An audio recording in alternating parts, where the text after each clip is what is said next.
प्रधानाध्यापक नहीं बनेंगे, आप प्रधानाध्यापक के प्रभाव में नहीं आएंगे और बीपीएससी वाले शिक्षक जिनकी बहाली अभी TR1 में हुई है, TRE2 में हुई है, वो प्रभारी प्रधानाध्यापक के प्रभार में आ जाएंगे।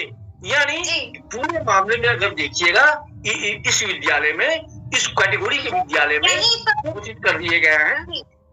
तो इसको लेके सबसे ज्यादा ये है कि आज की तारीख में बड़ी संख्या में ऐसे विद्यालय हैं जहां पहले से नियोजित शिक्षक प्रधानाध्यापक के प्रभार में थे, लेकिन इस आदेश के बाद अब उन विद्यालयों में बीपीएससी वाले शिक्षक जो उनसे जूनियर हैं, जूनियर इस मायने में कि उनके बहुत बाद, उनके वर्षों बाद जिनकी बहाली हुई है, तो वे प्रभारी प्रधानाध्यापक बन जाएंगे, उनके प्रभार में आ जाएंगे।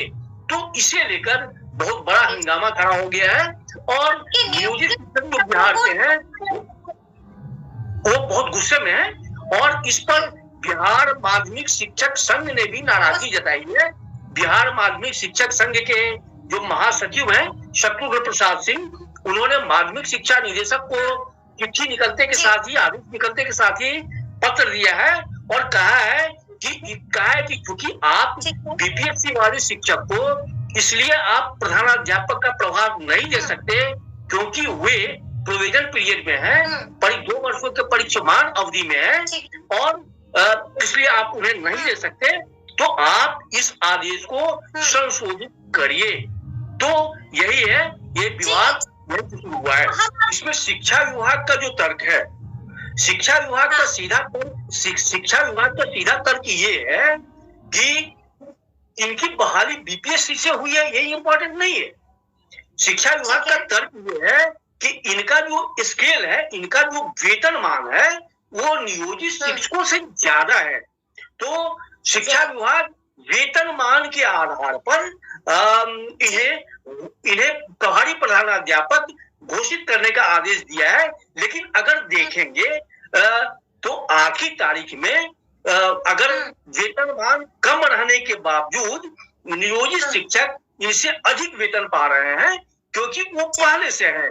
तो यहाँ आधार बना है वेतनमान, आधार बीपीएससी और नियोजन इकाई नहीं बनी है, आधार बना है वेतनमान।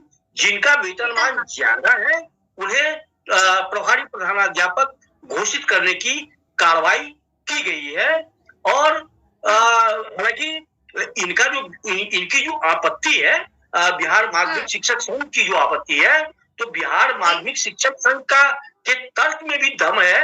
उनके तर्क में इस मायने में दम है कि जब ये परीक्षामान अवधि में है, इनका पीरियड 2 वर्षों के लिए परीक्षामान अवधि में पदस्थापित है, तो उन्होंने ये सवाल उठाया है कि भाई जब ये परीक्षामान अवधि में है तो आप परीक्षामान अवधि में ही इन्हें कैसे प्रभारी प्रधानाध्यापक घोषित करने का आपने आदेश जारी किया है।